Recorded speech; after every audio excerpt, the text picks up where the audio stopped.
Movie start होती है और हमें टाइम 2005 का दिखाया जाता है। यहाँ पर हम मार्टिन फैमिली को देखते हैं, जिनमें मिस्टर एंड मिसेस मार्टिन और उनकी 2 बेटियाँ थी। उनकी बड़ी बेटी ग्रेस और छोटी बेटी अमेंडा थी। अब मार्टिन इंडिया रोबोटिक कंपनी से एक रोबोट को खरीदते हैं। अब अपनी फैमिली के सामने मिस्टर मार्टिन उस रोबोट को एक्टिवेट करते हैं। वो रोबोट एक्टिव होते ही उस फैमिली को रोबोट्स के 3 लॉ बताता है। उसका फर्स्ट लॉ ये था, किसी भी रोबोट ने इंसान को जख्मी या उस पर वार नहीं करना। दूसरा लॉ ये था कि रोबोट को हमेशा इंसानों के ऑर्डर्स को मानना है, सिवाय किसी दूसरे इंसान को मारने के। तीसरा और आखिरी लॉ ये था, रोबोट्स ने हमेशा अपनी एग्जिस्टेंस को बचाना है। अब ये सब देखकर वो पूरी फैमिली बहुत ज्यादा हैरान हो जाती है। मार्टिन की छोटी बेटी रोबोट का नाम एंड्रो रखती है, लेकिन मार्टिन की बड़ी बेटी ग्रेस को ये रोबोट बिल्कुल भी पसंद नहीं आता। मिस्टर मार्टिन एंड्रो को रहने के लिए बेसमेंट में जगह देते हैं। अब मिस्टर मार्टिन एंड्रो की ड्यूटीज में मेंटेनेंस, हाउसकीपिंग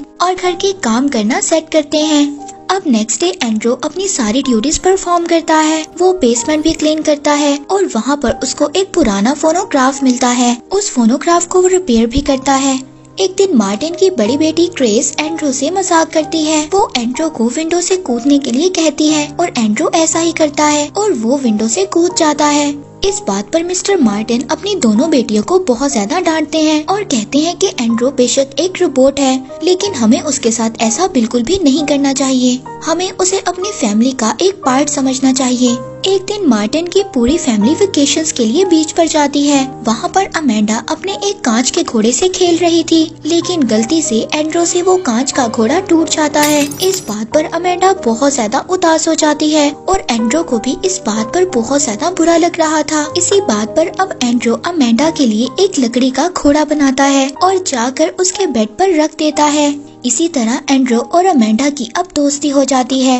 एक दिन मिस्टर मार्टिन वो लकड़ी का घोड़ा देखते हैं और बहुत ज्यादा हैरान होते हैं कि ये एंड्रो ने बनाया है और सोचते हैं कि कैसे एक रोबोट अपनी एक्टिविटी को यूज कर एक बहुत ही खूबसूरत घोड़ा बना सकता है। मिस्टर मार्टिन एंड्रो के पास जाते हैं। वो देखते हैं कि एंड्रो पुराने फोनोग्राफ पर कुछ सुन रहा था। ये देखकर वो बहुत ज्यादा हैरान हो जाते हैं। वो इसी बात पर एंड्रो को अब रोबोटिक कंपनी में लेकर जाते हैं और मिस्टर मार्टिन सीईओ को ये बात बताते हैं कि एंड्रो ने इंसानों की एक्टिविटी को डेवलप किया है, जैसे कि क्रिएटिविटी, इमेजिनेशन और दूसरों के लिए प्यार और दोस्ती। और एंड्रो की बनाई हुई चीजें सीईओ को दिखाते हैं और पूछते हैं कि क्या ये सब चीजें पहले ही से इसके प्रोग्राम में मौजूद थी। वो कहते हैं कि ये तो सिर्फ एक प्रोग्राम है, अगर आपको ये प्रोग्राम नहीं चाहिए तो हम एंड्रो को वापस ले लेते हैं और इसके बदले में आपको एक नया रोबोट दे देते हैं। लेकिन मिस्टर मार्टिन इस बात से मना कर देते हैं और एंड्रो को लेकर वहाँ से चले जाते हैं। अब मिस्टर मार्टिन एंड्रो के प्रोग्राम में कुछ चेंजिंग करते हैं। वो एंड्रो के प्रोग्राम में ड्यूटीज के साथ साथ अब उसकी हॉबीज और उसकी एक्टिविटीज को भी शामिल कर देते हैं कि इन चीजों के लिए भी वो एक्स्ट्रा टाइम निकाल सकता है। इसके अलावा मिस्टर मार्टिन रोज एंड्रो को इंसानों की तरह तौर तरीके सिखाएंगे। इसी तरह टाइम गुजरता जाता है और एंड्रो अपनी क्रिएटिविटी से मुख्तलिफ चीजें लकड़ी की बनाता है, लेकिन ज्यादातर वो लकड़ी की बड़ी बड़ी घड़ियां बनाया करता था।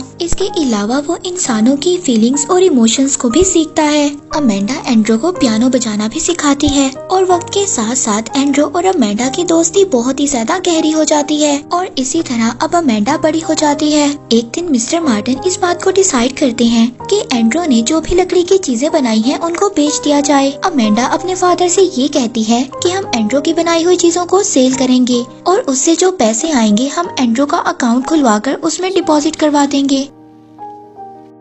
मिस्टर मार्टिन अमेंडा से कहते हैं कि वो सिर्फ एक रोबोट है और हम लोगों को इमोशनली उस रोबोट में इन्वॉल्व नहीं होना चाहिए। अब मिस्टर मार्टिन अमेंडा की बात को मान लेते हैं। वो सभी घड़ियों को सेल कर देते हैं और उससे जो पैसे आते हैं वो एक बैंक अकाउंट ओपन करवाते हैं और उसमें डिपॉजिट करवा देते हैं। अब कुछ दिन बाद अमेंडा की शादी थी और वो इस बात से कंफ्यूज थी कि उसको शादी करनी चाहिए या नहीं। यही बात पूछने के लिए वो एंड्रो के पास आती है। एंड्रो वहाँ पर काम कर रहा था। अमेंडा की बातों की वजह से एंड्रो गलती से अपनी एक उंगली काट लेता है अमेंडा एंड्रो से अच्छा दोस्त बनने के लिए थैंक यू बोलती है और उसको अपनी शादी में सूट पहनने के लिए कहती है। मिस्टर मार्टिन एंड्रो की उंगली को ठीक करवाने के लिए कंपनी में लेकर जाते हैं और उनको वहाँ पर वार्न भी करते हैं। वो एंड्रो के प्रोग्राम को चेंज नहीं करेंगे क्योंकि एंड्रो ने इंसानों की फीलिंग्स को डेवलप किया था। एंड्रो उस कंपनी से कहता है कि क्या वो अपने फेस को चेंज कर सकता है क्योंकि उसे ऐसा फेस चाहिए था जिससे वो इमोशंस को भी डेवलप कर सके। और अब इसी तरह एंड्रो एक न्यू फेस अपग्रेड कर लेता है। अमेंडा की शादी में एंड्रो सूट पहनकर आता है और अब उसका फेस भी चेंज हो गया था। शादी खत्म होने के बाद मिस्टर मार्टिन अब अकेले ही बैठे हुए थे। तभी वहाँ पर एंड्रो आता है और अमेंडा की शादी की वीडियो मिस्टर मार्टिन को दिखाता है। मिस्टर मार्टिन अमेंडा की शादी करने के बाद बहुत ज्यादा उदास हो गए थे। वो एंड्रो से कहते हैं कि अब मैं बिल्कुल अकेला हो चुका हूँ। एंड्रो उनको कहता है कि आप फिक्र नहीं करें, मैं हमेशा आपके साथ रहूँगा। इसी तरह टाइम गुजरता जाता है और मिस्टर मार्टिन के साथ एंड्रो को रहते हुए 12 साल हो गए थे। अमेंडा के पास एक बेटा भी था जिसका नाम लॉयड था और लॉयड एंड्रो को बिल्कुल भी पसंद नहीं करता था। अब एक दिन एंड्रो अमेंडा से कहता है कि मुझे फ्रीडम चाहिए, मैं अपनी फैमिली को छोड़ना नहीं चाहता लेकिन मुझे चॉइस चाहिए, मैं दुनिया को एक्सप्लोर करना चाहता हूँ। अब एंड्रो मिस्टर मार्टिन को चेक देते हुए कहता है कि मुझे फ्रीडम चाहिए, अब मुझे दूसरी जगह जाना है। ये सुनकर मिस्टर मार्टिन को बहुत ज्यादा बुरा लगता है क्योंकि एंड्रो उनका बहुत अच्छा दोस्त था। इस बात पर वो अपनी बेटी अमेंडा को भी डांटते हैं क्योंकि ये सारे आइडियाज अमेंडा ने ही एंड्रो के माइंड में डाले थे। अमेंडा अपने फादर से कहती है कि हम कब तक एंड्रो को अपने पास रोक कर रख सकते हैं, आखिर एक दिन एंड्रो को जाना ही है। अब दुखी दिल से मिस्टर मार्टिन एंड्रो के चेक को वापस कर देते हैं और उसको फ्रीडम दे देते हैं। अब एंड्रो मिस्टर मार्टिन के पास से चला जाता है। कुछ देर बाद वो बीच पर जगह खरीदता है और वहाँ पर एक बहुत ही प्यारा घर बनाता है। अब वहाँ पर रहते हुए एंड्रो को 16 साल हो गए थे। वो दुनिया से काफी कुछ सीखता है और वहाँ पर रहते हुए वो लकड़ी की काफी ज्यादा चीजें भी बनाता है। अमेंडा भी काफी एजिड हो गई थी। एक दिन वो एंड्रो के पास आती है और एंड्रो को बताती है कि मिस्टर मार्टिन की हालत बहुत ज्यादा खराब है और वो लास्ट स्टेज पर हैं, वो तुमसे मिलना चाहते हैं। एंड्रो मिस्टर मार्टिन से मिलने चाहता है। मिस्टर मार्टिन एंड्रो को कहते हैं कि मुझे माफ कर देना, बहुत साल पहले तुमने अपना फ्रीडम मांगा था और तुम बिल्कुल ठीक थे। अपना हाथ एंड्रो के हाथ पर रखते हैं और उसको थैंक यू बोलते हैं इतने सालों की सर्विस के लिए। और ये कहकर ही फौरन मिस्टर मार्टिन की डेथ हो जाती है। अब एंड्रो को ये बात रियलाइज होती है कि उसने बाहर की दुनिया को देखना था और अपने जैसा ही एक रोबोट ढूंढना था, लेकिन बाहर जाना इतना भी आसान नहीं था।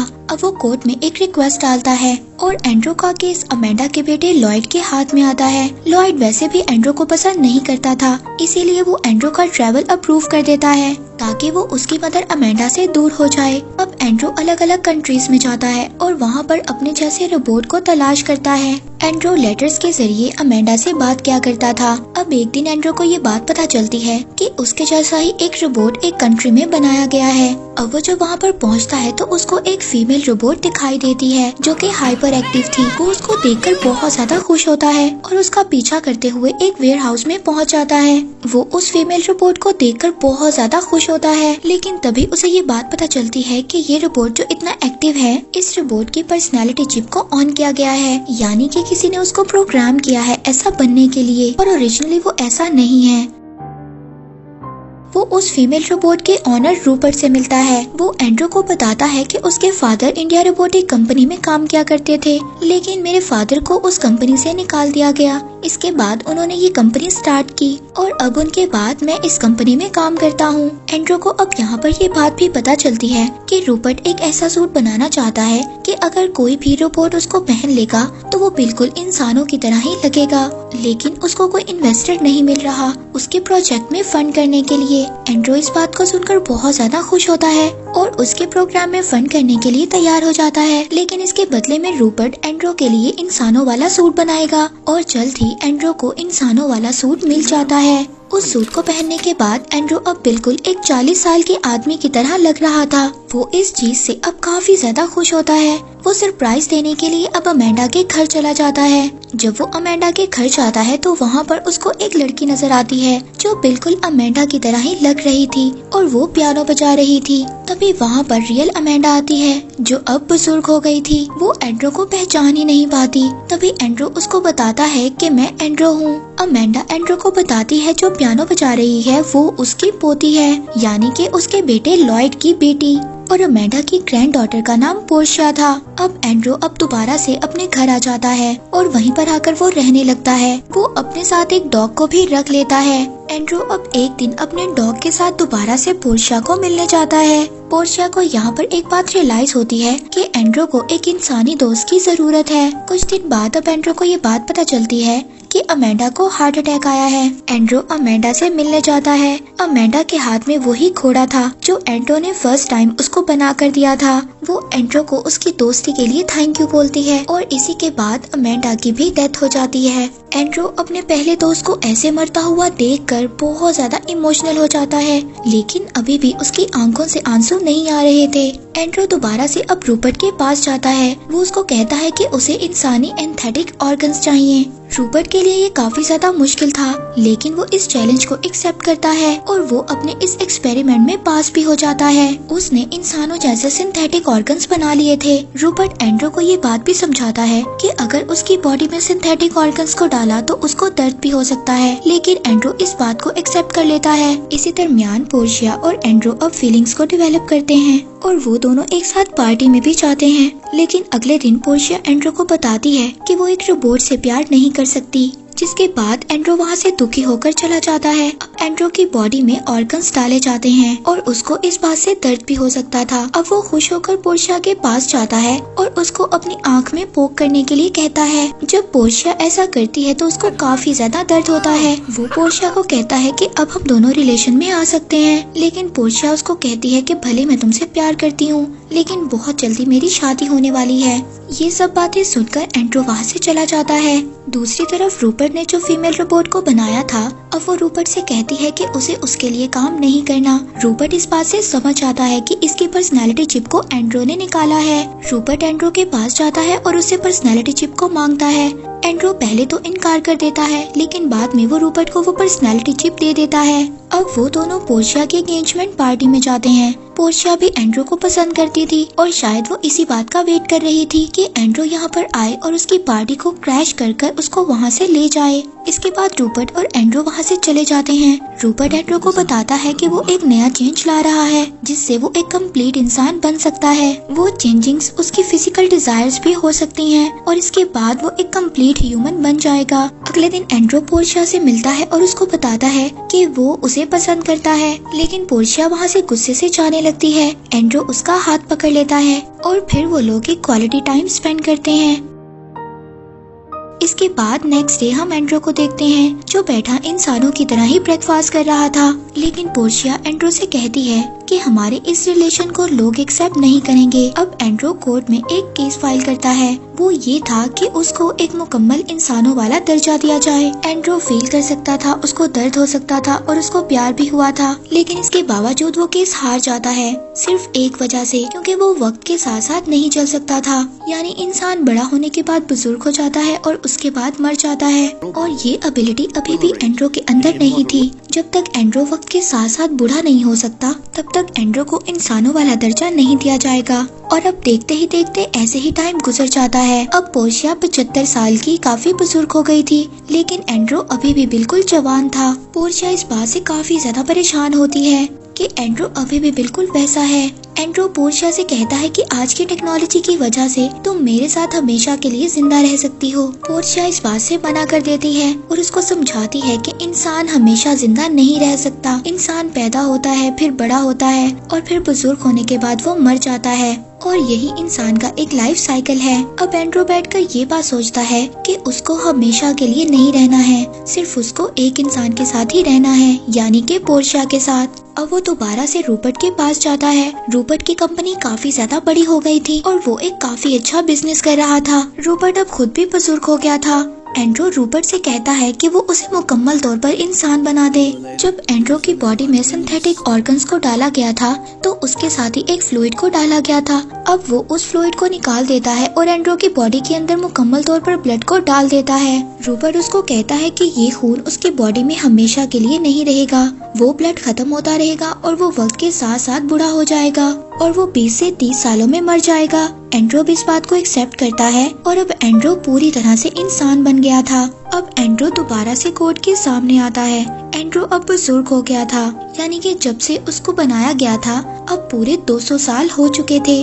वो कोड को बताता है कि उसे एक इंसान की तरह जिंदा रहना है, ना कि एक रोबोट या मशीन की तरह। कोड उसको अपना फैसला सुनाने के लिए कुछ टाइम मांगता है और कुछ टाइम के बाद हम एंड्रू और पोर्शिया को देखते हैं, जो कि अब काफी ज्यादा बुजुर्ग हो गए थे। तभी वहाँ पर रूपर ने जो वो फीमेल रोबोट बनाई थी वो भी अब पूरी तरह से इंसानों की तरह नजर आ रही थी। तभी वहाँ पर कोड अपना फैसला सुनाता है। वो कोड का फैसला लाइव ब्रॉडकास्ट हो रहा था। एंड्रू और पोर्शिया दोनों एक दूसरे का हाथ पकड़ते हैं। कोड एंड्रू को इंसानों का दर्जा देता है और एंड्रू और पोर्शिया की शादी को लीगल मानता है, लेकिन ये फैसला सुनने से पहले ही एंड्रू मर जाता है और पोर्शिया का हाथ छोड़ देता है, यानी कि 200 साल बाद एक रोबोट इंसान बनकर मर गया था। पोर्शिया उस फीमेल रोबोट से कहती है कि एंड्रू हमेशा से इंसान ही था, उसे किसी भी कोर्ट के फैसले की जरूरत नहीं थी और वो एंड्रू का हाथ पकड़कर खुद भी इस दुनिया से चली जाती है। और ये एक रोबोट की स्टोरी जो 200 साल तक जिंदा था, यहीं पर इस स्टोरी का एंड हो जाता है।